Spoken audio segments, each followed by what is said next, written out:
नमस्कार मंडळी. Roshan Bhosale official YouTube चॅनलमध्ये आपल्या सगळ्यांचं मनपूर्वक स्वागत. महाराष्ट्रात राष्ट्रपती राजवट लागायला पाहिजे होती. हो, खरंच महाराष्ट्रात राष्ट्रपती राजवट लागायला पाहिजे होती. कारण की गेले 8 दिवस झाले निवडणूक होऊन सरकार स्थापन अजून झालेलं नाही. त्यामुळे महाराष्ट्रात राष्ट्रपती राजवट लागायलाच हवी होती. 26 तारखेला विधानसभा बरखास्त होत असेल तर राष्ट्रपती राजवट का लागली नाही? कशामुळे राजवटीने लावलेली नाही?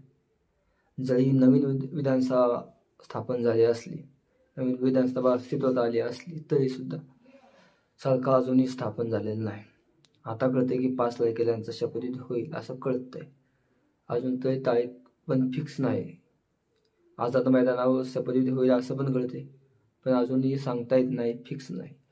त्यामुळे महाराष्ट्रात राष्ट्रपती राजवट लागायलाच हवी होती. राष्ट्रपती राजवट का लावली नाही हे सगळं ह्यांचं असंविधानिक चाललेलं आहे, कायदेशीर चाललेलं नाही. हे जे काही ह्यांचं चाललेलं आहे ते आता महाविकास आघाडीचं सरकार जर अस्तित्वात आलं असतं तर ह्यांनी राष्ट्रपती राजवट लगेच लावली असती. लगेच 26 तारखेला राष्ट्रपती राजवट लावली असती. राज्यपालांना त्यांनी सांगितलं असतं की तुम्ही तिथून पळून जावा. तर ह्यांनी सांगितलं असतं बाहेरच्या राज्यात जावा, देशात जावा. आणि मग ह्यांनी फोडाफोडीचे उद्योग केले असते आणि आपले सरकार कसं अस्तित्वात येईल हे ह्यांनी बघितलं असते, BJP-वाल्यांनी, ह्या महायुतीवाल्यांनी.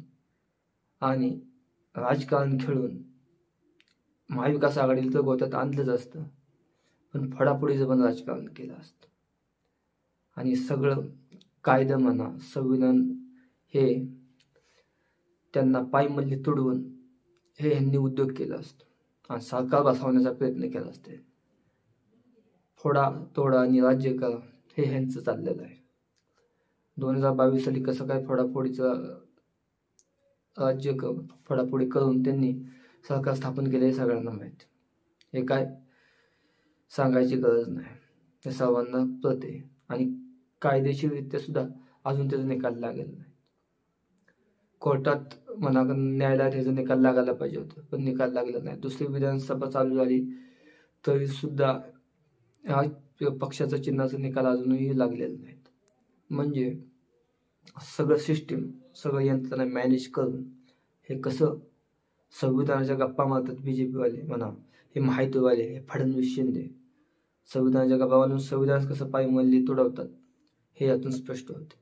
त्यामुळे महाराष्ट्रात राष्ट्रपती राजवट लागायलाच हवी होती. महाराष्ट्रात सरकार स्थापन अजून सुद्धा झालेलं नाही आणि केव्हा होईल ते काही सांगता येत नाही. आता शिंदे नाराज आहेत. शिंदे गेल्यात गावाला. आता कशामुळे नाराज आहेत, का नाराज आहेत? त्यांना मुख्यमंत्री बनवलेलं नाही म्हणून नाराज आहेत का, असं पण प्रश्न निर्माण होतात. त्यांनी गृहखातं मागितले. संजय शिरसाटांनी सांगितले की आम्हाला गृहखातं पाहिजे, मग त्यांना गृहखातं देण्यात नाही का आलं. त्याच्यामुळे अनेक प्रश्न आहेत, अनेक समस्या जरी असल्या तरी हे जे काय यांचं चाललेलं आहे पुढे ढकलायचं हे कायद्याच्या दृष्टीने बरोबर नाही, संविधानाच्या दृष्टीने हे जे बरोबर नाही. यांचा शपथविधी जेव्हा ह्यांना घ्यायचा तेव्हा घ्या. अजून महिन्याने यांनी शपथविधी घेतला तरी काय नाही.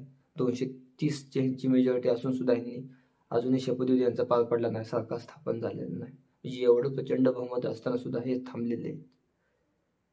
तर का थांबलेले आहेत, कशामुळे थांबलेले आहेत? त्यांचा मुख्यमंत्री पदावर वाद आहे का, मंत्री पदावर वाद आहे का, हे लवकर कळलंच.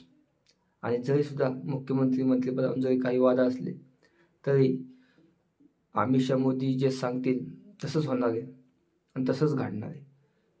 अजितदादा म्हणा, हे शिंदे म्हणा, ह्या दोघांच्या शब्दाबाहेर नाहीत. आणि ह्यांनी वाजला थोडं जरी डोळे वटलून बघितलं की लगेच हे चिडीच्या पडणार आहेत, हे काही बोलणार नाहीत. त्याच्यामुळे तुमचं सरकार जर जमत नसेल तर राष्ट्रपती राजवट लावा आणि संविधानिक जे काय असेल ते संविधानानुसार वागा, संविधानानुसार चाला. जे काय कायद्यात असेल ते त्याच्यानुसार चाला. आता माजी मंत्री सुब्रत सावजी यांनी पण सांगितले राष्ट्रपती राजवट का लावली नाही.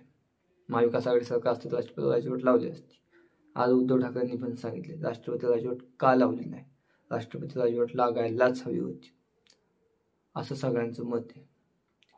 त्याच्यामुळे ह्यांचं जे काय चाललेलं आहे हे सगळं चुकीचं चाललेलं आहे. याच्यावर जनतेनं याचा विचार केला पाहिजे. आता आजच बाबा आढाव्यांचं उपोषण थांबलेलं आहे, पण बाबा आढाव्यांना त्यांच्या आंदोलनासाठी आणि भविष्यात जे काही आंदोलन उभं राहील त्यासाठी जनतेनं रस्त्यावर उतरलं पाहिजे, रस्त्यावर लढाई लढली पाहिजे. EM संदर्भात आता आंदोलन ही महाविकास आघाडी करण्याच्या तयारीत आहे. त्याच्यामुळे ह्या महाविकास आघाडीला साथ दिली पाहिजे, आंदोलनामध्ये उभं राहिले पाहिजे. नाहीतर लोकशाही ही संपुष्टात आलेलीच आहे. येथून पुढे जर विरोध नाही केला तर हे असंच चालणार आहे. तुमच्या मताला काही किंमत राहणार नाही. तुमचं मत कुठं गेलेलं आहे ते पण तुम्हाला कळणार नाही.